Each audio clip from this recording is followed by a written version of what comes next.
اللهم صل على سيدنا محمد وعلى آل سيدنا محمد. أعوذ بالله من الشيطان الرجيم. بسم الله الرحمن الرحيم.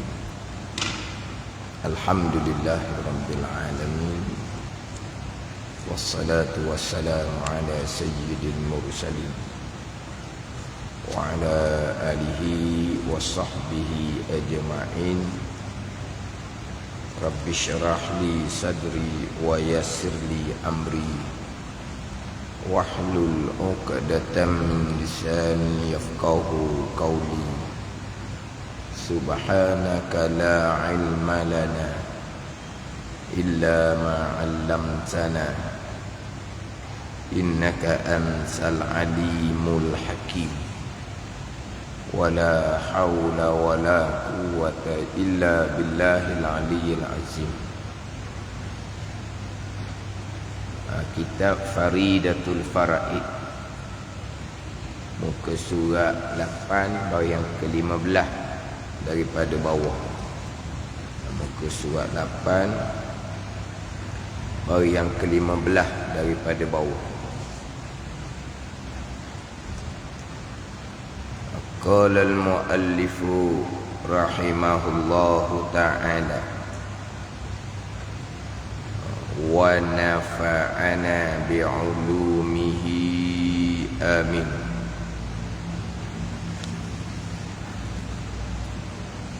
Dan tiada harus yakni haram, dan tiada harus yakni haram bagi seseorang berhujjah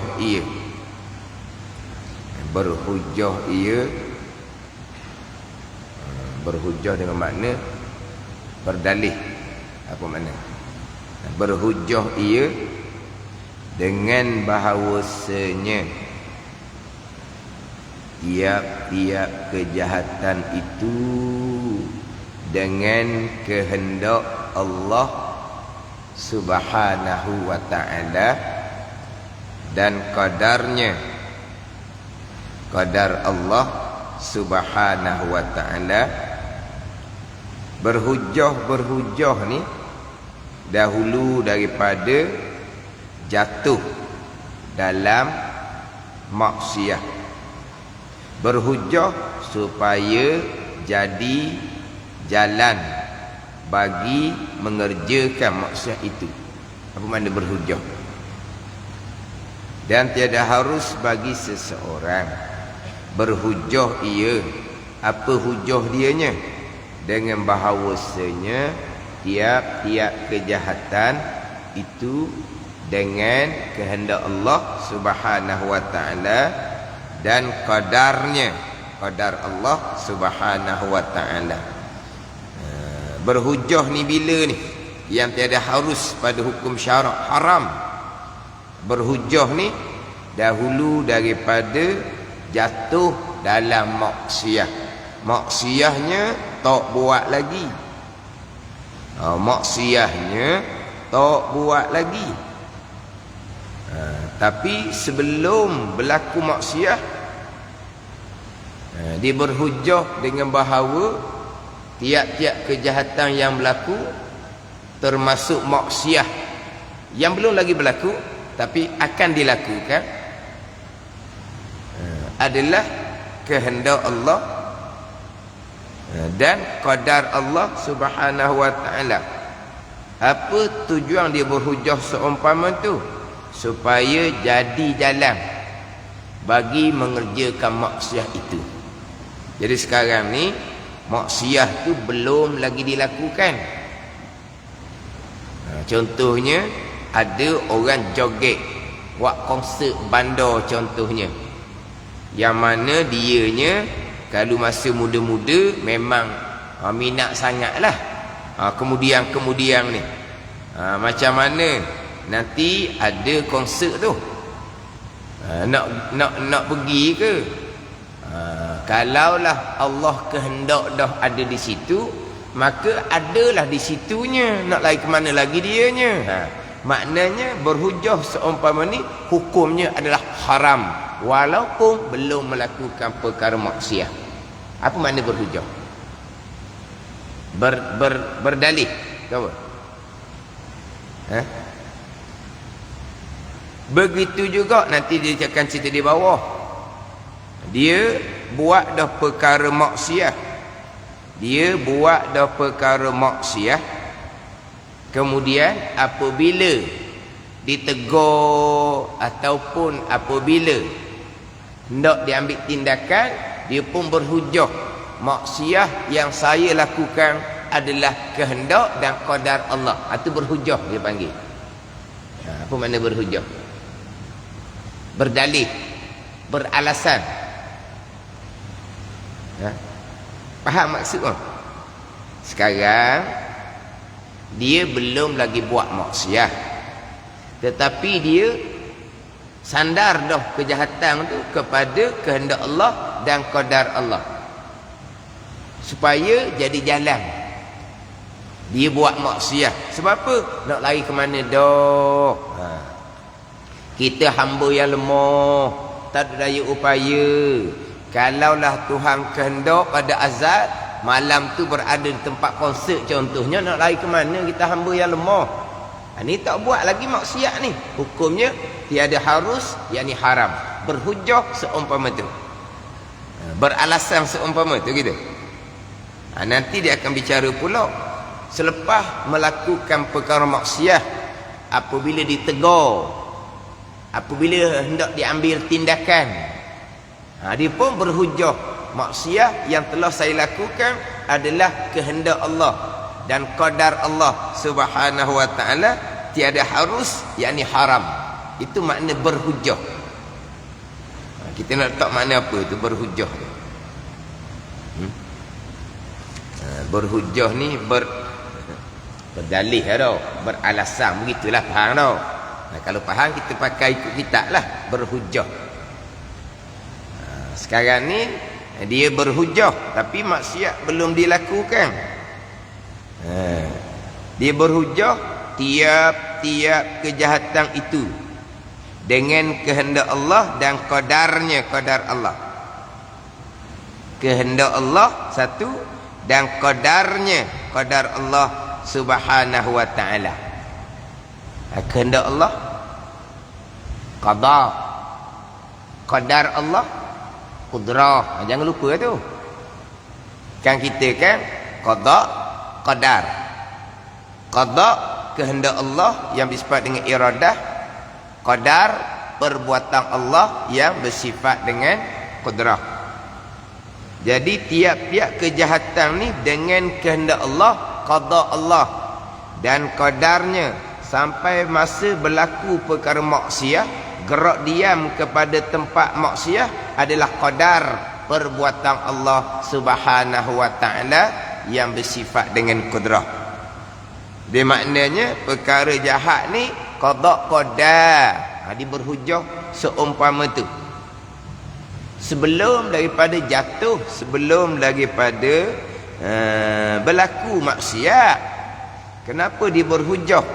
Tiap-tiap kejahatan tu qada dan qadar supaya jadi jalan bagi mengerjakan maksiat itu. Pada ni, kalau orang tanya dia, contohlah kita kata dia balik Mekah, orang tanya dia lah, balik Mekah ni tutup aurah dah, pakai tudung lah. Tak tahulah, kalau Allah qada qadah dah tak pakai tudung lah. Macam tu yang sebelum tu memang tak pakai tudung. Bila pergi ke Mekah, buat imam haji ke, buat imam umrah ke, pergi Mekah, dia dah tanyalah, dah balik lepas balik Mekah ni tak mau berubah je ke? Pakailah tudung lepas balik Mekah ni. Ada ni. Gitulah kalau Tuhan qada qadar Tuhan lah. Kalau Allah qada dah masa lagi kekal, tak pakai ni tudung kepala, tak pakailah. Qada qadar kan haram awal-awal lagi. Pada ni. Ni. Tapi hak ni berhujah sebelum daripada buat perkara maksiat. Sedang buat perkara maksiat, Allah balik Mekah tak berubah. Rambut tu tak boleh nak tutup lagi balik Mekah dah. Dah Tuhan kau tak kau dah tudung kepala ni. Hukumnya haram, dosa besar. Dedah aurah tu haram. Satu perkara. Dia menyandarkan perkara maksiat yang sedang dilakukan pada qada dan qadar, itu haram dosa besar yang lain pula. Yang mana terkadang haram menyandarkan perbuatan jahat kepada qada Allah lebih besar daripada diri perbuatan jahat yang dilakukan. Diri perbuatan jahat yang dilakukan berdosa. Menyandarkan perbuatan jahat pada qada dan qadar berdosa, haram. Yang mana terkadang lebih besar lagi dosa dia menyandarkan perbuatan jahat kepada qada dan qadar nak banding dengan dosa dia melakukan perbuatan jahat dia. Ini pergi kepada tidak beradab dengan bahawa menyandarkan kejahatan kepada qada dan qadar Allah Subhanahu wa ta'ala. Jadi bicara sekarang adalah berkaitan dengan kehendak Allah, iradah. Kemudian apa yang Allah kehendak, perkara baik dan perkara jahat, sampai masa berlaku, kesemua perkara yang berlaku adalah datang daripada qadar perbuatan Allah Subhanahu wa ta'ala yang bersifat dengan kudrah. Kehendak Allah qada, perbuatan Allah qadar. Perbuatan Allah tu pergi kepada kudrah. Jadi pegangan kita ahli sunnah wal jamaah, perkara baik ke perkara jahat ke, perkara baik iman dan ta'ah, perkara jahat kufur dan maksiat. Kufur dan maksiat datang daripada kehendak Allah Subhanahu wa ta'ala. Bersalahan pegangan Mu'tazilah.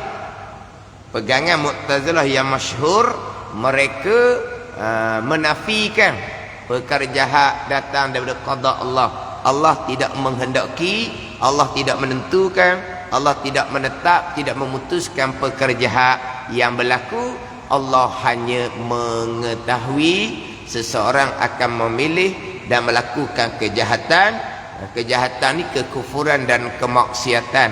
Sampai masa seseorang hamba melakukan kejahatan, yakni kekufuran dan kemaksiatan, berhasil perbuatan jahat tu datang daripada qadar, yakni perbuatan Allah. Berhasil perkara jahat datang daripada qadar, yakni perbuatan Allah Subhanahu wa ta'ala. Ini pegangan Mu'tazilah yang masyhur. Ijma' ahli sunnah wal jamaah, perkara jahat datang daripada qada dan qadar Allah Subhanahu wa ta'ala. Kemudian banyaklah alasan akal di kalangan Mu'tazilah. Alasan akal di kalangan Mu'tazilah berkaitan dengan kenapakah mereka berpegang perkara jahat bukan datang dari qada dan qadar Allah, walaupun jelas nyata di dalam ayat Al-Quran dan jelas nyata di dalam hadis Nabi sallallahu alaihi wasallam yang masyhurnya hadis Muslim, hadis Jibril alaihi salam apabila ditanya akan Nabi berkaitan dengan Islam, iman dan ihsan. Ditanya berkaitan dengan iman, Nabi pun jawab keenam rukun iman.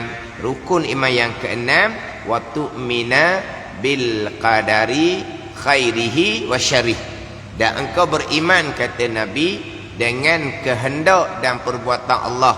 Baiknya iman dan taat, kehendak dan perbuatan Allah, dan jahat, kufur dan maksiat, kehendak dan perbuatan Allah. Jelas dalam hadis Jibril hak rukun iman yang 6 perkara. Tapi Mu'tazilah ni lebih kepada tahsinul akli, logik akal. Digi pada logik akal. Jadi kalau Al-Quran ataupun hadis Nabi yang tak logik dengan akal, digi takwil kok lain lah. Digi takwil kok lain. Sebab Mu'tazilah ni mereka lebih mendahulukan akal daripada nakal, daripada Al-Quran dan hadis. Mu'tazilah ni lebih mendahulukan akal daripada nakal. Nakal ni Al-Quran dan hadis. Kita ahli sunnah wal jamaah nakal Al-Quran dan hadis di depan, tetapi kita tidak menolak akal. Mu'tazilah ni pakai nakal Al-Quran dan hadis, tetapi mereka letak di hadapan akal. Maka kalau ayat Al-Quran dan hadis Nabi yang tidak logik di akal, mereka takwil lah. Faham tak ni? Jadi golongan-golongan Mu'tazilah sekarang ni banyaklah. Hukum hakam dia tak pakai Quran hadis, dia pakai logik akal. Ni peseng-peseng akal ni. Jadi dari segi akal Mu'tazilahnya, alasan-alasan Mu'tazilahnya, di antaranya kalaulah Allah Subhanahu wa taala mengqadakkan perkara jahat, maka berlakulah perkara jahat.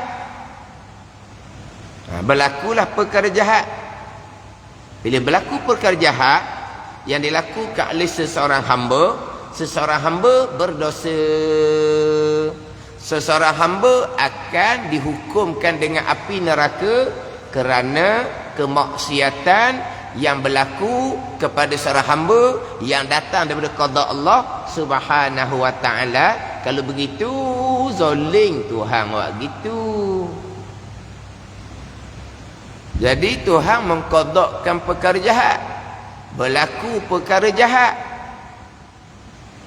sampai masa berlaku dicatatkan dosa, sampai di hari akhirat diletak dalam api neraka.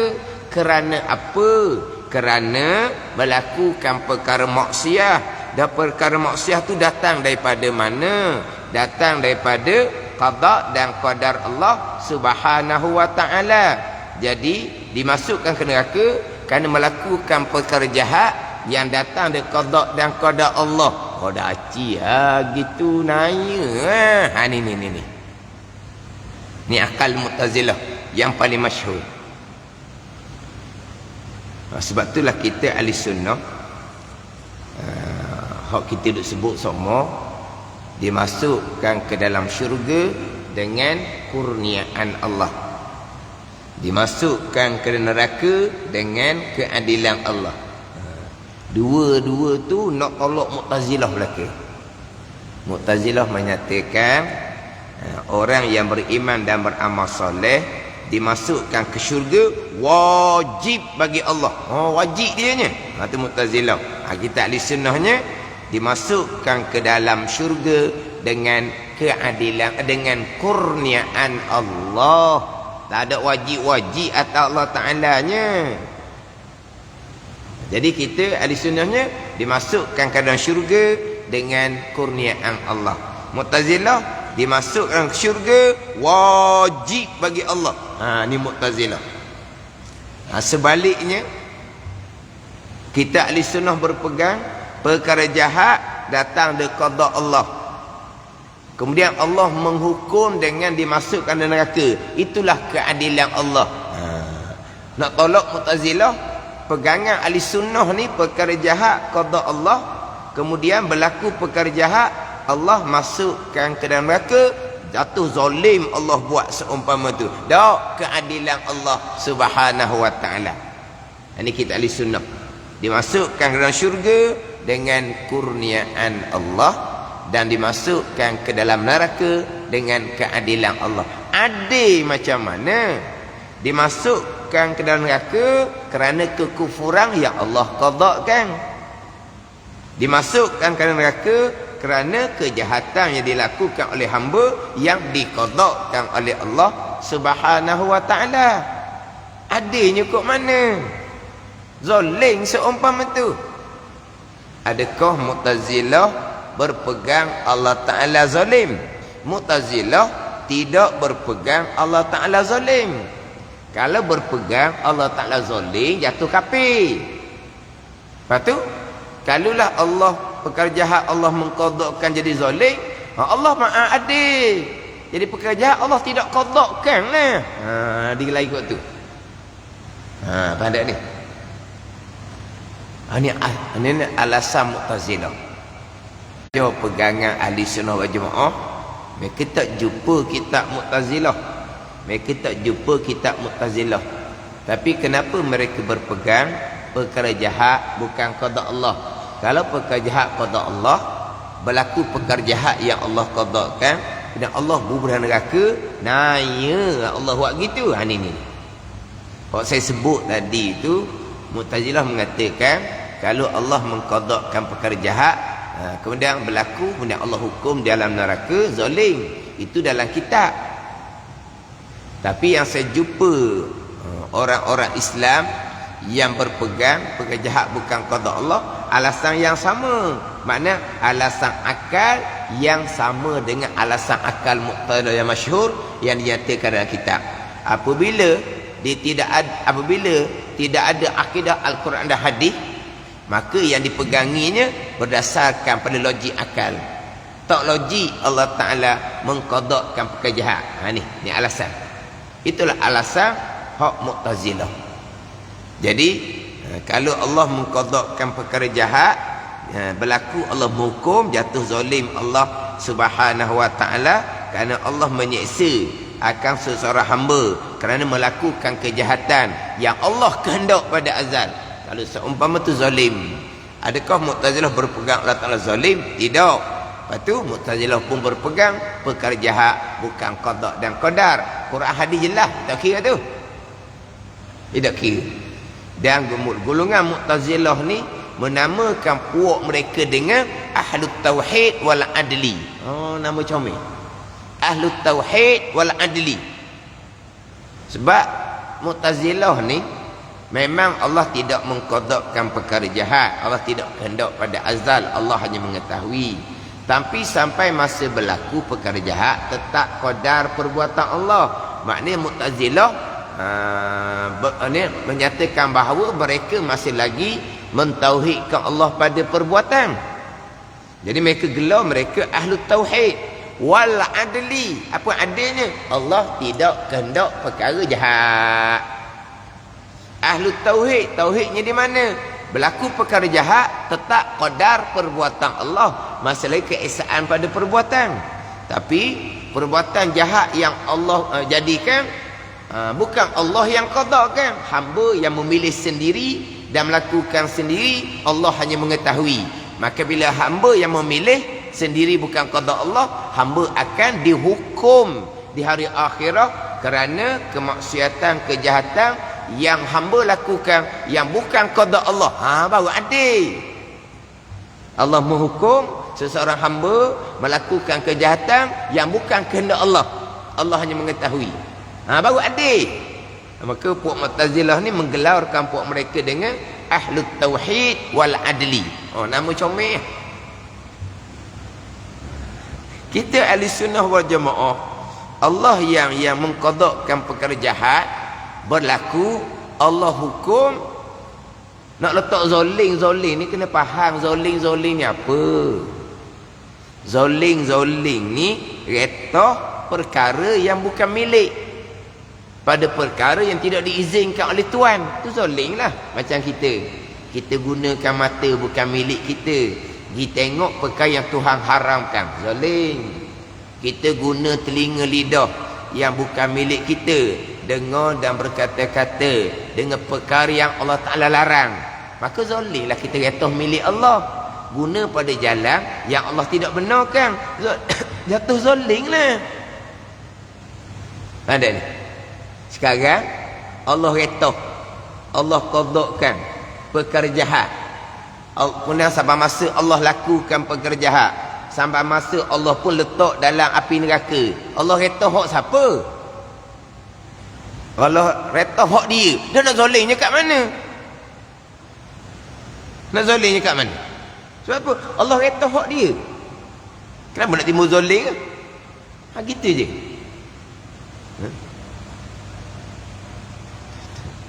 Kenapa pula Allah retoh gitu? Kenapa Allah tak qadakkan jadi baik belaka? La yus'alu amma yaf'alu wa hum yus'alun. Jangan ditanya pekerjaan Allah, kita yang akan ditanya pada hari akhirat. Itu kehendak Allah. Gitu je. Jangan duduk korek tanya. Kenapa Allah qadakkan perkara jahat kepada seorang hamba? Akhirnya kenapa Allah qadakkan Nabi Adam makan wa khuldi?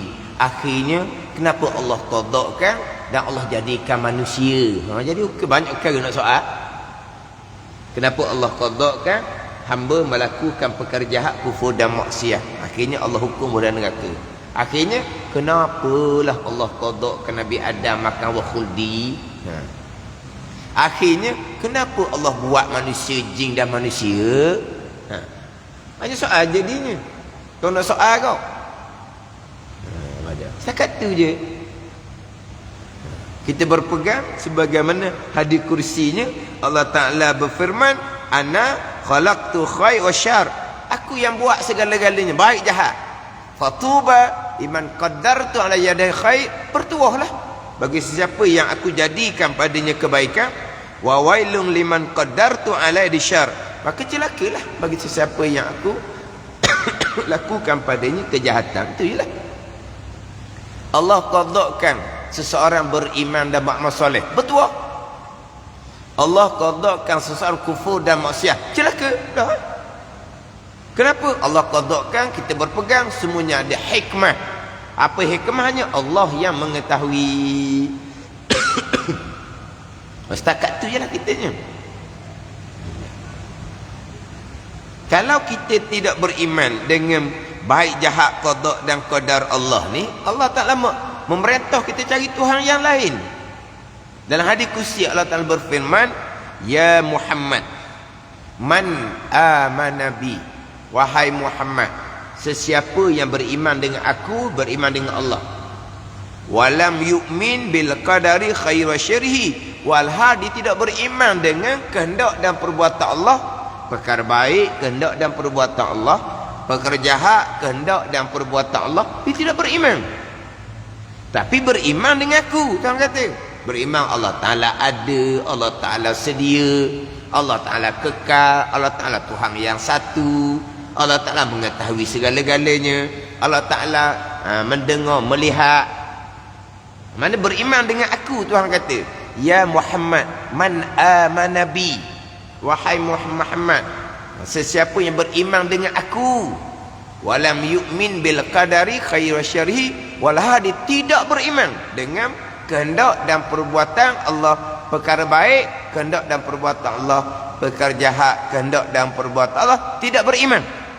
Beriman dengan Allah Ta'ala, tapi bab perkara baik jahat datang daripada Allah, tidak beriman. Tuhan kata macam mana?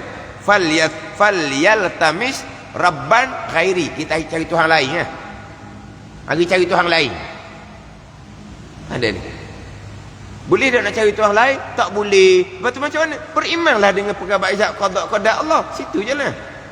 Sekarang ni Allah perintah cari Tuhan lain ni, bukan Allah perintah suruh cari Tuhan lain sungguh. Dia panggil perintah li ta'jiz, nak melemahkan. Jadi sekarang ni boleh tak cari Tuhan lain? Tak boleh. Berimanlah dengan kehendak Allah, perbuatan Allah baik dan jahat. Bukan Allah perintah cari Tuhan lain sungguh. Ada ni. Macam ginilah. Mak ayah ni dia nak marah. Dan anak dia nak macam-macam. Dia kata mana? Dia kata, "Noh, mungkin jadi anak DO lah." Zaman dulu. Anak DO lah. Orang kaya DO zaman dulu ni. Bila anak-anak nak pelik-pelik ni, dia kata, "Mungkin duduklah. Pergi duduk dengan DO," dia kata. Saya duduk dengan dia lah. Zaman dulu DO tu kaya tau. DO. Dia sugi duduk dengan DO. Dah boleh ke duduk DO? DO mana nak terimanya? Dah. Mak ayah tu terima je lah. Nak macam-macam kok. Nak macam-macam. Jadi mak ayah kata, "Gian jadi anak DO." Boleh tak nak jadi anak DO? Tak boleh. Dah tak boleh. Mak ayah ada tu lah. Dah mak ayah ada tu kodoh-kodoh. Kodoh-kodoh lah. Bukan suruh jadi anak DO sungguh. DO tak akan terima, bukan anak dia. Tapi apa maksud mak ayah kata kamu pergi jadi anak dia? Mana mak ayah kita suruh jadi anak dia? Jadi anak dia. Mana anak dia? Kalau anak tu pergi lari di sungguh mau dia kok kerja balik.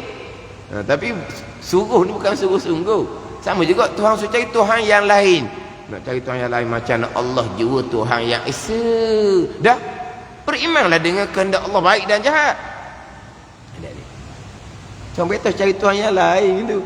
Ni kita rokok sujud beriman dengan Allah tapi tak beriman dengan rukun yang keenam. Rokok sujud apa? Dia kata jauh sangat-sangat. Ini cerita orang semayang bang ni berpegang perkara jahat bukan datang daripada qada dan qadar Allah ni. Hok berpegang perkara jahat bukan qada dan qadar di kalangan orang Islam kalau tidak mendalami, tak belajar ilmu tauhid molek. Gitulah kadang-kadangnya. Kena bertaubahlah kepada Allah Subhanahu wa ta'ala.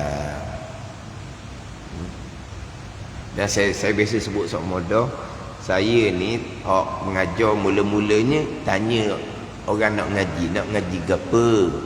Dulu-dulunya orang nak ngaji pekoh bab semayang, baguslah tu fardu ain tiang agama. Kita ikut kehendaklah. Dah tempat tu nak pekoh bab semayang, fardu ain, okey ya. Tapi dalam mengajar bab semayang ni setuhlah bab pegangan. Setuh bab perkara jahat qada-qada tu lah, bergelepar kan. Kata macam mana nak belajar pekoh semayang ni. Rukun iman tak selesai. Barulah saya tekan bab pegangan perkara jahat qada dan qadar. Pada masa mula-mula tekan tu memang orang canggih lah. Orang canggih, orang mengajar pun ada canggih. Saya dimaklumkan ada ustaz yang mengajar perkara jahat datang dari kehendak Allah. Mana mungkin Allah kehendak perkara jahat? Sebab perkara jahat Allah marah kan? Takkan Allah kehendak perkara Allah nak marah? Canggih. Canggih. Kemudian tu jadi mungkinlah bila orang kenal ni, jadi nak canggih tu tak berani nak canggih. Tapi apabila ditanya orang hak belajar ni dah didengar pun dia pun jadi pening. Apa pening dia nya? Hukum yang kenal ni pening, apa peningnya? Pening macam mana perkara jahat qada tu dia pening situ. Pening dia kata. Peninglah sebab dia duk berpegang dengan akidah yang sesat. Nak berubat dengan akidah yang sebenar ni memang pening sungguhlah. Jadi dia pun macam nak sahih lah. Tanya dapat dengan ustaz yang lain. Nak kata ya pun tidak, kata tidak pun tidak. Canggih tu dah. Tapi ya tidak. Canggih pun tidak. Hak dulu tu orang canggih. Lepas kemudian tu mungkin sikit lah. Sebab dia kadang-kadang ni kedudukan tu penting dalam menyampaikan agama. Seseorang yang kasih pada kedudukan kemegahan itu dicela pada syarak. Tetapi kedudukan dan kemegahan tu perlu. Sebab kalau kita orang yang tak ada kemegahan dan kedudukan, orang payah nak terima. Atau orang canggih. Mana mungkin perkara jahat qada dan qadar. Bila ada kemegahan kedudukan sedikit, orang tak canggih. Tapi ya kan? Tidak juga. Tidak juga.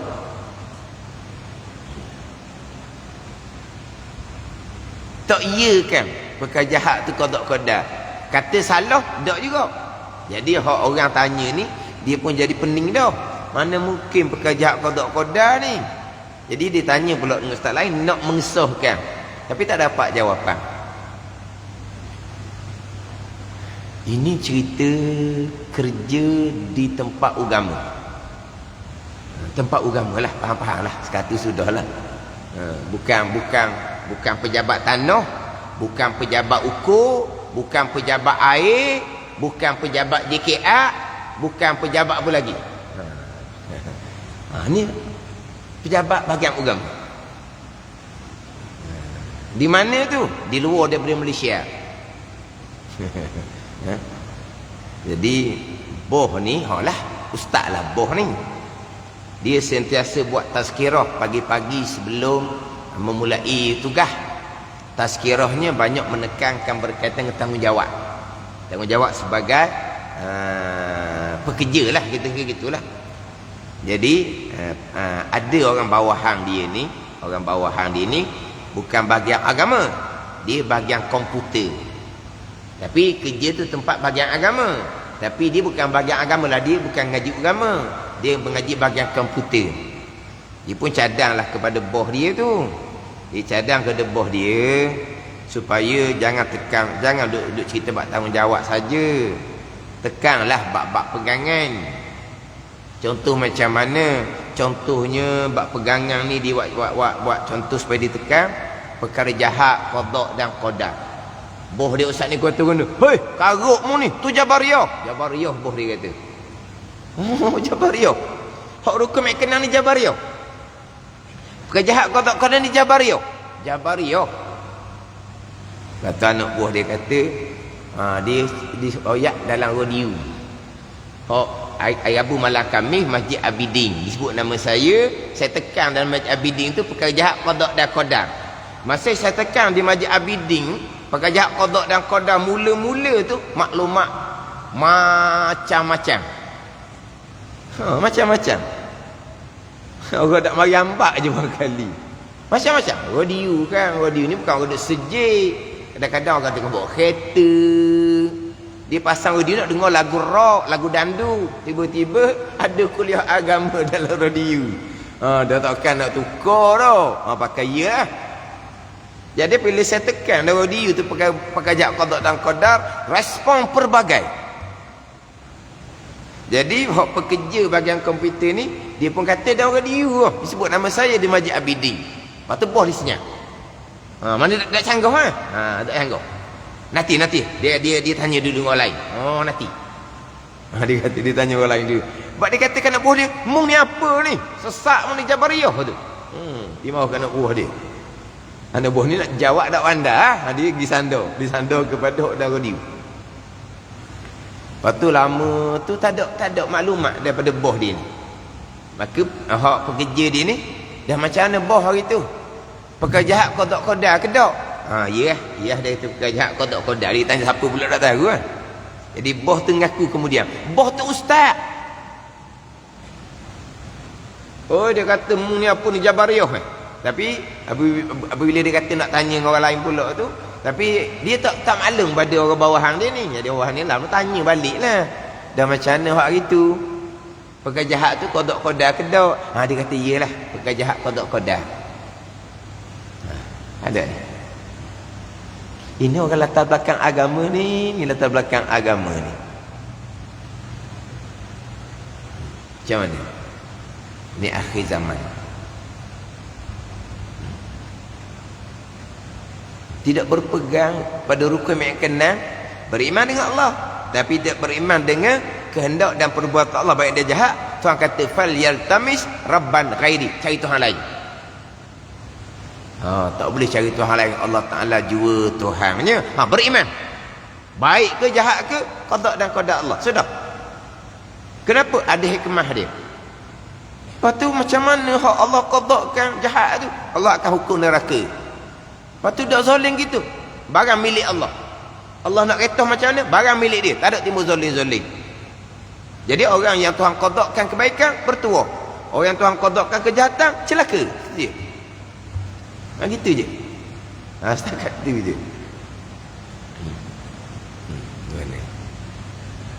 Ini sungguh-sungguh ni dalam bab ni. Dan saya pun tekan berulang kali juga, kita bicara sekarang adalah sifat yang ke-8, sifat iradah. Kita belum masuk lagi sifat yang ke-9, sifat ilmu. Ta'alluq iradah taksis, ta'alluq ilmu inkishaf, ta'alluq lain-lain, fungsi lain-lain. Fungsi sifat iradah menghendaki, menentukan, menetapkan, memutuskan. Kita bicara iradah sekarang. Kita belum masuk lagi pada sifat yang ke-9, sifat ilmu. Tetapi apa yang Allah kehendak, Allah ketahui. Apa yang Allah ketahui, Allah kehendak. Dia berlaziman dua ni. Allah mengetahui pada azal seseorang akan melakukan kebaikan. Allah menghendaki pada azal seseorang melakukan kebaikan. Allah mengetahui pada azal seseorang akan melakukan kejahatan, kekufuran dan kemaksiatan. Allah menghendaki pada azal seseorang itu akan melakukan kejahatan, kekufuran dan kemaksiatan. Jadi antara kehendak iradah dengan mengetahui ilmu tu dia berlaziman. Tapi sekarang kita bicara bab iradah, bab kehendak. Jadi kehendak dengan mana Allah netu, Allah netak, Allah mutu. Sampai masa berlaku semua perkara tu ada datang daripada perbuatan Allah Subhanahu wa taala. Jadi apa yang Tuhan kehendak pasti akan berlaku, sebab berlaku tu Allah yang buat.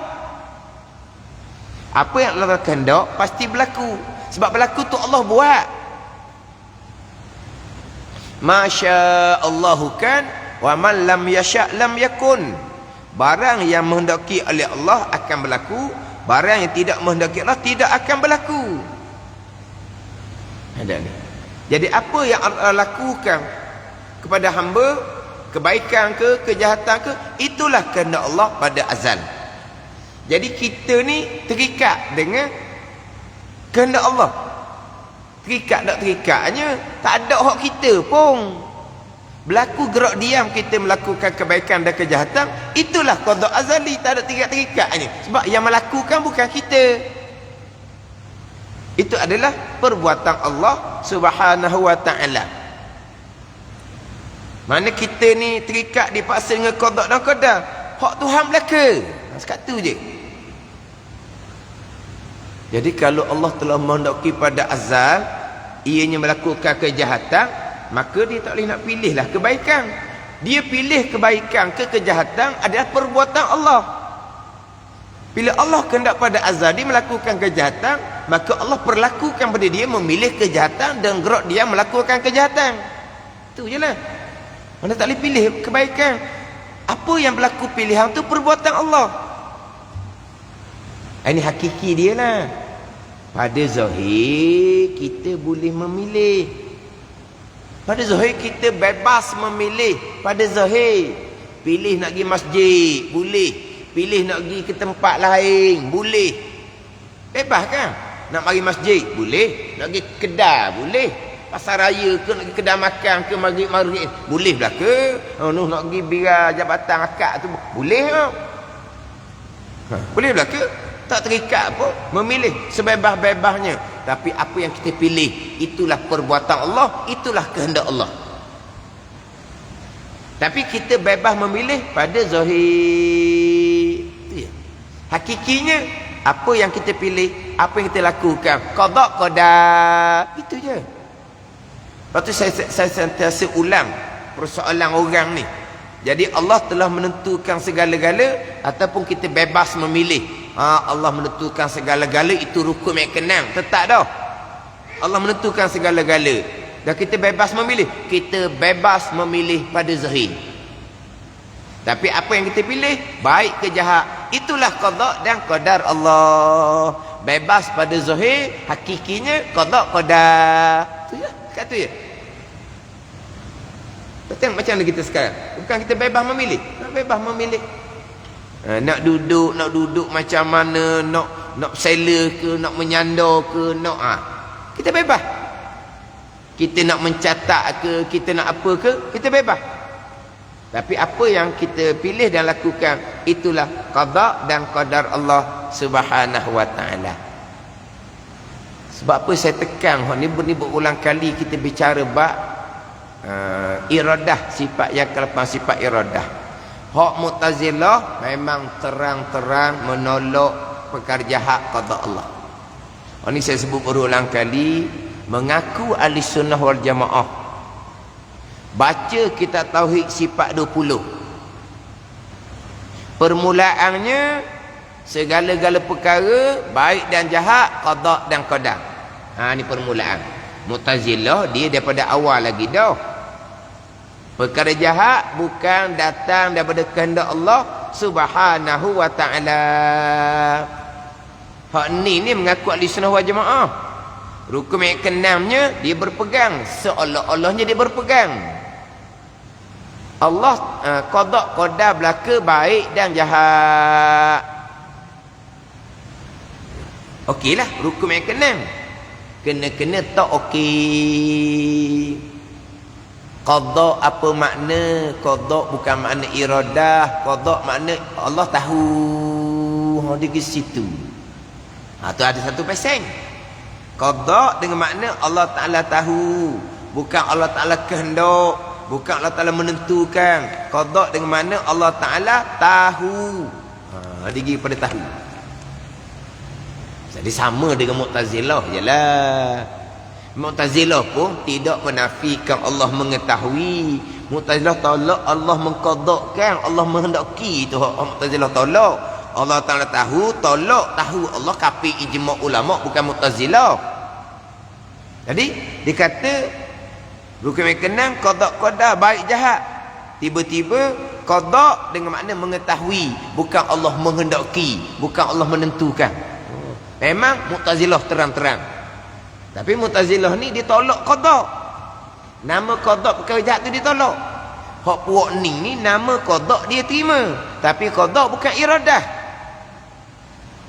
Kita bicara qada ni iradah. Sekarang ni kita bicara iradah, sifat yang ke-8.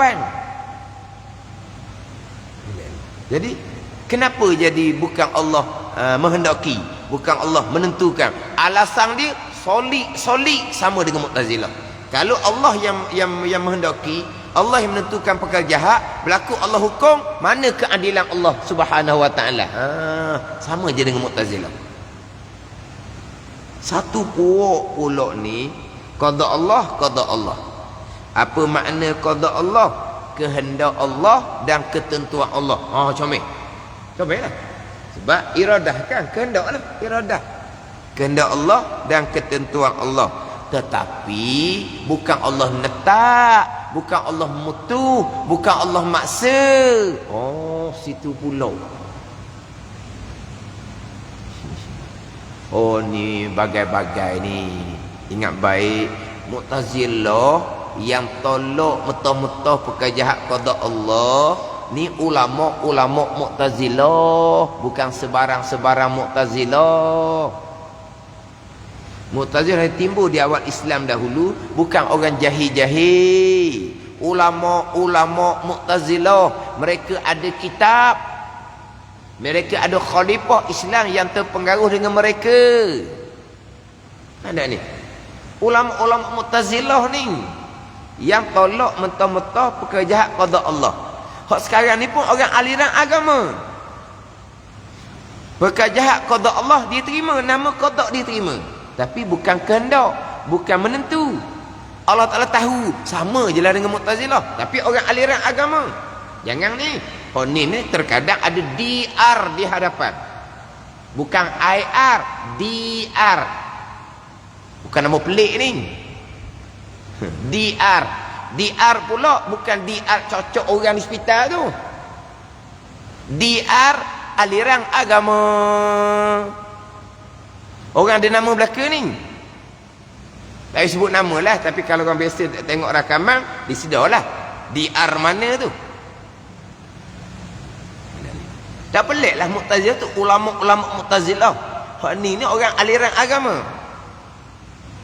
Perkara jahat qada, tapi bukan kehendak, bukan ketentuan. Satu lagi pula orang aliran agama juga. Dah, perkara jahat qada Allah dengan makna Allah kehendak, Allah menentukan. Okey, tapi bukan Allah letak, Allah mutuh kita tak boleh pilih benda lain dah. Pula dah. Allah hanya tahu, Allah tahu juga. Kalau Allah letak mutu perkara jahat, berlaku perkara jahat, Allah hukum, zalim. Allah kalau gitu, sama aja Mu'tazilah juganya. Pergi pada zalim tu juga. Dia tak boleh terima perkara jahat ni Allah letak, Allah mutu. Yang berlaku ni terikat dengan qada dan qadar, tak boleh terima. Sebab apa? Zalim jadi kalau gitu. Memang dia alasan sama dengan Mu'tazilah, memang dia berpegang dengan akidah Mu'tazilah. Faham tak ni? Kehendak Allah, ketentuan Allah, tapi bukan Allah letak, Allah mutu. Bukan bukan Allah letak Allah mutus ni, puak ni berat daripada Mu'tazilah lagi.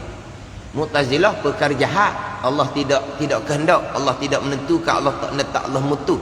Tapi perkara baik kehendak Allah. Hak ni baik ke jahat Allah tidak kehendak, Allah hanya mengetahui. Hamba diberi kebebasan sebebas-bebasnya untuk memilih. Hamba diberi kebebasan sebebas-bebasnya untuk memilih. Pada ni hamba sebebas-bebasnya untuk memilih dan melakukan perkara baik dan jahat.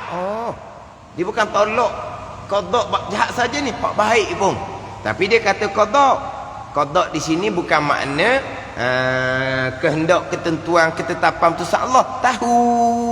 Ni lebih parah daripada Mu'tazilah hak asal.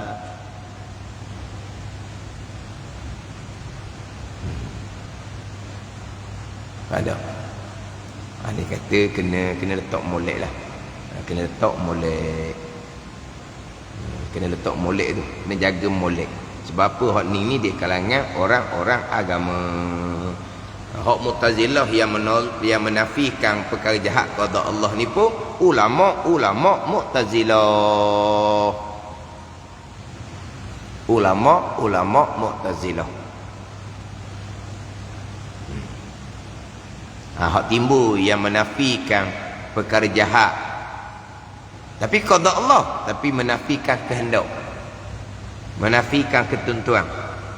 Orang agama qada Allah, kehendak dan ketentuan Allah, tapi bukan Allah letak Allah mutu. Allah kata susah nak bicara lah. Ini semua ada dalam rakaman. Ada rakaman ni bahaya sekarang ni. Sebab rakaman ni walaupun lama dah orang potong, orang akan buat TikTok.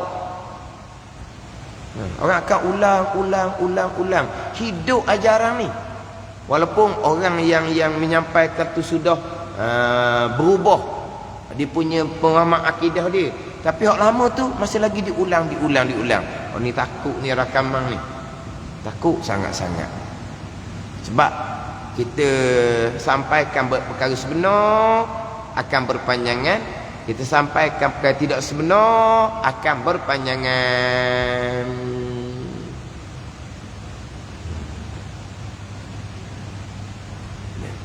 Dan memang golongan yang menafikan perkara jahat, walaupun tidak menafikan qada, jelas-jelas macam Mu'tazilah, tapi menafikan ketetapan keputusan Allah yang bersifat dengan iradah, hanya Allah mengetahui. Hak ni bukan hanya di masjid, bukan dalam TV, dalam radio laginya.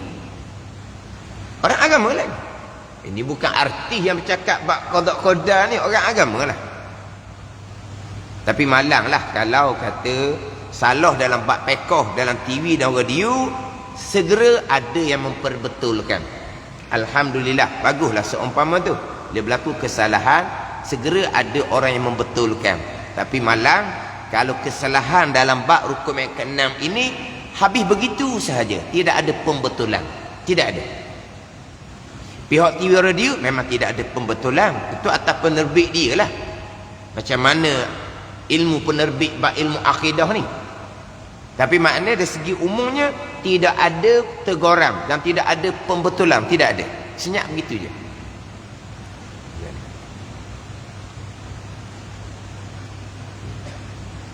Jadi dengan alasan Mu'tazilah, kalau perkara jahat tu qada Allah, senang-senang gitu je lah.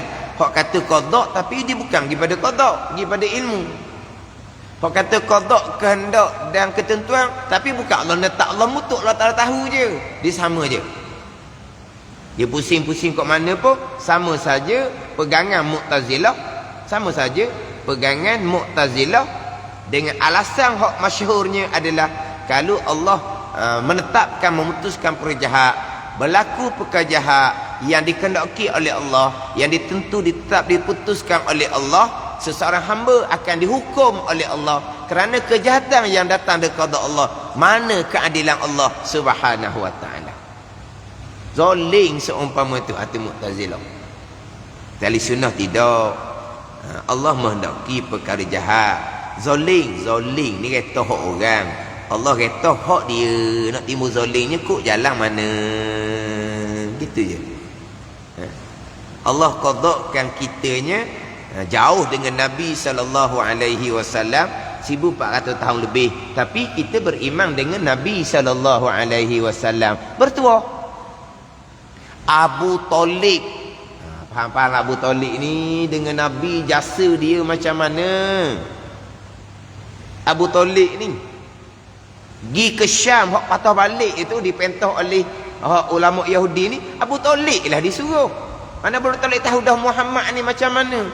Pergi balik pula dipayungi dengan awan. Faham tak? Berlaku perkara yang mencari adah ni depan Abu Talib. Faham tak? Tapi apabila Nabi SAW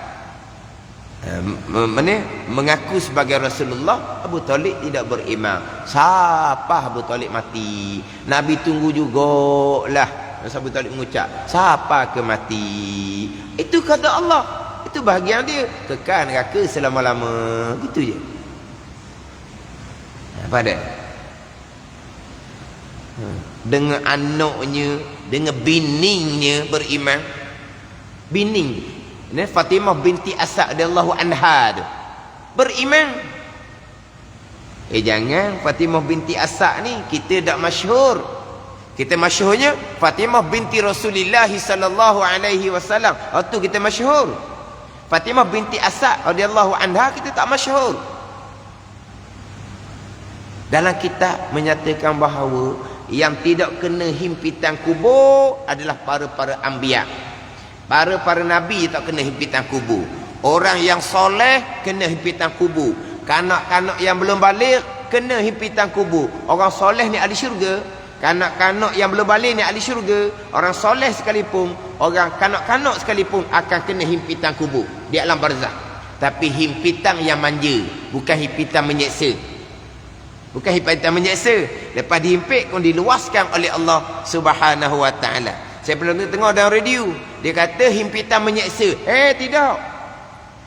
Orang soleh, kanak-kanak yang ahli syurga kena himpitan kubur, tapi bukan himpitan menyeksa, himpitan manja.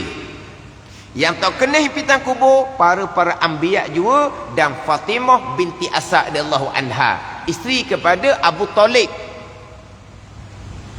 Tapi Abu Talib macam mana? Sampai ke mati. Itu bahagian dia. Bahagian masing-masing. Kenapa? Kita tanya Allah Ta'ala lah. La yus'alu amma yaf'alu wa hum yus'alun. Yang ditanya akan pekerjaan Allah, kita yang akan ditanya pada hari akhirah. Gitu je. Mudah je. Itu bukan urusan kita nak pening kepala apa. Bukan urusan kita. Kita hamba. Faham? Pegang. Gitu je. Tak sedap fikir-fikir lah. Fikir apa tu bukan kerjaan kita. Ginilah contohnya. Contoh ini benda dunia. Kerjaan kitanya direba je. Kerjaan kita direba. Buat surat atau mana kita kata je lah, relax je. Lepas tu bergaya dengan kereta mewah. Direba. Bergaya dengan kereta mewah. Buang baju. Kan direba dia baju kan. Buang baju tu boleh pergi ngorak lah. Ada ni. Sampai masa bos panggil, dia ambil. Lepas tu dia mikir apa? Tak mikir apa. Tak mikir. Bawa kereta. Tiba tengok bos duduk belakang tu nampak keru dahi, peluh dahi. Apa benda masalah bos ni? Nak tanya, bos kenapa bos? Saya nak fikir sama. Tak payah pun rebar je. Fikir buat apa? Ya bos tu nampak keru dahi, peluh dahi, gaji dia berapa? Biarlah tu urusan dia. Kita nak terus fikir. Tak payah. Fikir buat apa? Kalau kita fikir pulas steering je kita fikirnya. Fikir pulas steering, relax je. Padan dengan gaji. Gaji pun rendah. Fikiran pun tak serabut. Balik rumah, tenang je. Hak gaji besar tu balik rumah tak nera tidur. Lepas tu ada nyakit macam-macam. Dah stres. Hak depan ni tenang je. Sehat je. Sebab apa tak stres? Kena. Lepas tu nak kena fikir habah. Tak payah bukan khijemung. Ni Allah qada baik jahat. Nak fikir buat apa tu bukan kerja kita. Kita hanya mengetahui dan berpegang. Cukup. Allah qadakkan kebaikan, bertuah. Allah qadakkan kejahatan, maka celaka, bahagian masing-masing. Cuma minggu lepas saya datangkan beberapa ayat Al-Quran. Ini surah apa ayat berapa, tapi minggu ni tak bicara lagi waktu tu. InsyaAllah minggu hadapanlah kita bicara balik berkaitan dengan ayat-ayat Al-Quran, membicarakan berkaitan dengan pegangan kita baik jahat, qada dan qadar. Dan ayat-ayat Al-Quran membicarakan berkaitan dengan adab percakapan kita, yang baik daripada Allah, yang buruk datang dari kejahatan kita sendiri. Itu dalil Al-Quran. InsyaAllah saya akan bicara balik dalam minggu hadapan. Mana untuk minggu depan ni kita sambung tempat yang sama. Dan tiada harus bagi seseorang berhujah dengan bahawa tiap-tiap kejahatan itu dengan kehendak Allah dan qadarnya dahulu daripada jatuh dalam maksiat, supaya jadi jalan bagi mengerjakan maksiat itu. Wallahu a'lam. Bismillahirrahmanirrahim. Alhamdulillahirabbil alamin. Wassalatu wassalamu ala sayyidil mursalin wa ala alihi wa sahbihi ajma'in. Allahumma ftah alaina futuhal arifin. Allahumma allimna ilma aqdamin wa fahimna famas sabiqin warzuqna ruqat talibin. Allahumma zidna ilma wa alhiqna bis salihin. Wa sallallahu ala sayyidina Muhammad wa ala alihi wa sahbihi wa sallam. Walhamdulillahi rabbil alamin.